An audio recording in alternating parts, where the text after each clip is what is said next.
एक सेठ था, व्यापार ठप हो गया। वो उदास मन अपनी दुकान पर बैठा था कि उधर से गांव के ठाकुर की सवारी निकली। सेठ ने ठाकुर को मुजरा किया। ठाकुर ने सेठ से पूछा कि सेठ जी आज बड़े उदास दिखलाई पड़ते हो, वया बात है? सेठ ने वहाँ की हुजूर, आजकल तराजू नहीं चलती है। इस पर ठाकुर ने हंसकर कहा कि तराजू तो हम चला देंगे। तुम कल से अपनी तराजू लेकर हमारे अस्तबल में आ जाना और वहीं कल से घोड़ों की लीद तौला करना। सेठ ने वहाँ की बहुत अच्छी बात है। दूसरे दिन सेठ तराजू और बाट लेकर अस्तबल पहुँच गया और उसने सबको ठाकुर का हुक्म सुना दिया। सारे साइज घोड़ों की लीद ला ला कर तुलवाने लगे। सेठ लीद तौलकर उसका वजन और साइज का नाम अपनी बही में लिख लेता और लीद एक तरफ डलवा देता। साइज लोग आपस में कानाफूसी करने लगे कि आज यह वया नया हुक्म आया है। उन्होंने सेठ से इसका कारण पूछा तो सेठ ने कहा कि अस्तबल के घोड़े दुबले हो रहे हैं। तुम लोग घोड़ों को पूरा दाना नहीं देते हो, इसलिए ठाकुर साहब का आदेश है कि इसकी पड़ताल की जाए। जिस साइज के घोड़े की लीद कम होगी उसे दंड दिया जाएगा। सारे ही साइज दाने की चोरी करते थे, अतः हर साइज सेठ से प्रार्थना करने लगा कि उसकी लीद पूरी दर्ज करा ली जाए। इसके लिए प्रति घोड़ा 1 रुपया महीना सेठ का निश्चित कर दिया गया। अस्तबल में 100 घोड़े थे, अतः सेठ की 100 रुपये मासिक आमदनी होने लगी। उधर लीद का ढेर बहुत ऊंचा हो गया। एक दिन उस गांव के पड़ोसी ठाकुर को अपने बाग में खाद देने के लिए घोड़े की लीद की आवश्यकता हुई तो सेठ ने वो सारी लीद उसे बेच दी और सेठ को उससे भी काफ़ी रुपए मिल गए। अब सेठ का कारोबार अच्छा चलने लगा। दूसरी बार जब ठाकुर सेठ की दुकान के आगे से निकला तो सेठ ने फिर ठाकुर को मुजरा किया। ठाकुर ने सेठ से पूछा कि सेठ जी, आजकल तो आपके चेहरे पर बड़ी रौनक आ गई है। मालूम होता है कि आपको अच्छी आमदनी होने लगी है। इस पर सेठ ने हंसकर कहा कि यह सब आपकी ही मेहरबानी है। हुकुम, मैंने कहा था न कि बनिए की तराजू चलनी चाहिए, फिर सब आनंद है। एक बनिया शहर में गया। भूख जोरों से लगी थी, लेकिन पास में पैसा नहीं था। किसी से मांगने में भी संकोच होता था। बनिए ने सोचा कि अब तो कोई युक्ति निकालनी चाहिए। थोड़ी ही दूर चला होगा कि सामने एक हवेली दिखलाई पड़ी। हवेली के आगे सेठ खड़ा था। बनिए ने सेठ से कहा, जीजा राम राम। सेठ असमंजस में पड़ गया कि यह अपरिचित साला कहाँ से आ गया। फिर उसने पास ही खेलते हुए छोटे लड़के से कहा कि इन्हें घर में ले जा और अपनी माँ में कह दे कि तेरा भाई आया है। बनिया घर में गया तो सेठानी को देखकर बोला, भाभी राम राम। सेठानी ने झट घूंघट निकाल लिया। वो पसोपेश में पड़ गई कि भाई उनका आया है या मेरा। उसने सोचा कि लड़के ने कहने में भूल कर दी है। सेठानी ने उसे भोजन करवा दिया। भोजन करके वो बाहर निकला और सेठ से बोला कि मैं अभी आवश्यक काम से जा रहा हूँ, शीघ्र ही लौटूंगा। इधर सेठ हवेली में गया तो उसने सेठानी ने पूछा कि आज अपने भाई से क्या क्या बातें हुई। सेठानी ने कहा कि भाई मेरा था या आपका? उसने तो मुझे देखते ही कहा, भाभी राम राम। सेठानी की बात सुनकर सेठ शीघ्रता से बाहर आया और उसने बनिए को अपने पास बुलाकर पूछा कि यह वया बात है। बनिए ने उत्तर दिया कि अमुक गांव का बनिया हूँ, भूख लग गई थी, लेकिन पास में पैसे नहीं थे, किसी से याचना करते शर्म आती थी, अतः मैंने आपको जीजा बनाया। आपने भोजन के लिए मुझे घर में भेजा तो मैंने सेठानी को अपनी भाभी बनाई। यदि मैं उसका भाई बनता तो वो अपने मायके की अनेक बातें पूछती, जिसका मेरे पास कोई उत्तर न था, लेकिन भाभी कह देने पर उसने कुछ नहीं पूछा और मैं भोजन करके बाहर निकल आया। बनिए की बात सुनकर सेठ ने सोचा कि आखिर जाति भाई है, बनिए का बेटा है, सो उसने बात आई गई कर दी।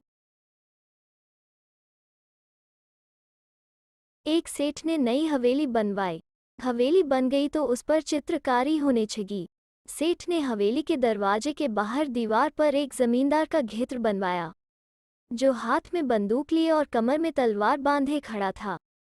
एक दिन सेठ की जान पहचान का एक ठाकुर उधर आया। बातों बातों में ठाकुर ने जमींदार के चित्र की ओर इशारा करके पूछा कि यह चित्र किसका है। सेठ ने मजाक में कह दिया कि यह तो आपके बाबा साहब का ही चित्र है। ठाकुर ने कहा कि यह तो बहुत अच्छा हुआ, आप तस्वीर के नीचे उनका नाम भो लिख दीजिए। सेठ ने नाम लिखवा दिया। ठाकुर चला गया। कुछ वर्षों बाद एक दिन ठाकुर फिर आया। राम राम के पश्चात ठाकुर ने सेठ से पूछा कि और तो सब आनंद है न? इस बोझ हवेली में कोई चोरी तो नहीं हुई? सेठ ने कहा कि चोरी भला क्यों होती। अब ठाकुर ने पैंतरा बदला और बोला कि सेठ जी, हमारी नौकरी का हिसाब दे दीजिए। सेठ ने पूछा कि कैसी नौकरी? ठाकुर ने उत्तर दिया कि मेरे बाबा सा हवेली बनी तब से खड़े खड़े आपकी हवेली का पहरा दे रहे हैं। उनकी इतनी धाक है कि उनका नाम सुनकर ही चोर इधर नहीं झांकता। सेठ ने कहा कि मैं आपके बाबा सा का नाम दीवार पर से मिटवा दूंगा। तो ठाकुर बोला कि आज तक की नौकरी का दे दीजिए, आगे चाहे आप उनका नाम हटवा दें। सेठ को नौकरी के रुपए देने पड़े, लेकिन साया ही सेठ के मुंह से यह भी निकला, ठाकर का तो चित्र ही बुरा। एक राजा के दो मंत्री थे। एक दिन राजा की सवारी निकली, दोनों मंत्री साथ थे। जब राजा की सवारी एक सेठ की दुकान के सामने से गुजरी तो सेठ ने झुककर मुजरा किया। राजा ने सेठ की ओर 2 उंगलियां उठाकर कुछ पूछा। इसके उत्तर में सेठ ने राजा की ओर एक उंगली उठा दी। वो सेठ पहले बहुत मालदार था और दरबार में उसकी बड़ी पूछ थी, लेकिन आजकल सेठ की आर्थिक स्थिति यहाँ तक गिर गई थी कि 2 जून रोटी भी मैसर नहीं होती थी। 2 उंगलियां दिखलाकर राजा ने सेठ से यही पूछा था कि क्या दोनों वक्त रोटी मिल जाती है, लेकिन सेठ ने एक उंगली उठाकर राजा से कहा था कि नहीं, एक वक्त ही रोटी मिल पाती है। राजा और सेठ में बातें हो गई, लेकिन दोनों मंत्री कुछ नहीं समझे। उन्होंने सोचा कि सेठ पुराना दरबारी है और राजा ने सेठ से पूछा है कि मंत्री एक होना चाहिए या 2। इसके उत्तर में सेठ ने कहा कि मंत्री तो एक ही चाहिए। दोनों मंत्रियों के कलेजों में उथल पुथल मच गई कि राजा किसे रखेगा और किसे हटाएगा। दोनों मंत्री बारी बारी से सेठ के पास पहुंचे। सेठ उनकी बात टाल गया। उसने प्रत्येक मंत्री से 50-50 हजार रुपये ले लिए और दोनों को ही आश्वासन दे दिया कि तुम्हें नहीं हटाया जाएगा। कुछ दिनों बाद उसी प्रकार राजा की सवारी फिर निकली। इस बार राजा ने सेठ की ओर एक उंगली उठाकर पूछा कि क्या आजकल भी 1 जून ही खाना मिलता है? इस पर सेठ ने राजा की ओर 2 उंगलियां उठा दी। दोनों मंत्री खुश हो गए कि सेठ ने दोनों को मंत्री पद पर बनाए रखने की सिफारिश कर दी है। एक सेठ के यहाँ एक जाट नौकर था। सेठ नित्य दरबार में जाया करता। एक दिन जाट ने सेठ से कहा कि मैं भी आपके साथ चला करूँगा। सेठ ने कहा कि वो बादशाह का दरबार है और तुम मूर्ख हो, सो कहीं कुछ बैत भी कर बैठे तो लेने के देने पड़ जाएंगे। जाट ने सेठ से कहा कि मैं कुछ भी नहीं बोलूँगा। जाट अब सेठ के साथ दरबार में जाने लगा। दोपहर को एक काजी बादशाह को कुरान पढ़कर सुनाया करता था। एक दिन काजी ने बादशाह से कहा कि हुजूर, आज के 7वें रोज क़यामत होगी। काजी की बात सुनकर जाट से नहीं रहा गया। वो बोल पड़ा कि काजी झूठ कहता है, क़यामत नहीं होगी। बादशाह को जाट की बात नागवार गुजरी। सेठ भय से कांपने लगा, लेकिन जाट अपनी बात पर अड़ा रहा। अंत में यह शर्त तय हुई कि यदि क़यामत हो जाए तो जाट 10,000 रुपये काजी को दे, और यदि क़यामत न हो तो काजी जाट को 10,000 रुपये दे। काजी की ओर से बादशाह ने रुपयों की हाँ भर ली, लेकिन सेठ ने जाट की हाँ नहीं भरी। तब जाट ने सेठ को अलग ले जाकर कहा कि इस सौदे में घाटा नहीं है। यदि प्रलय हो गई तो न काजी बचेगा और न हम, फिर कौन किससे रुपये लेगा? और यदि प्रलय नहीं हुई तो हमको 10,000 रुपये मिल जाएंगे। बात सेठ की समझ में आ गई। उसने जाट की ओर से रुपये देने की हाँ भर ली। 7वें दिन न प्रलय होनी थी, न हुई और सेठ को 10,000 रुपये मिल गए।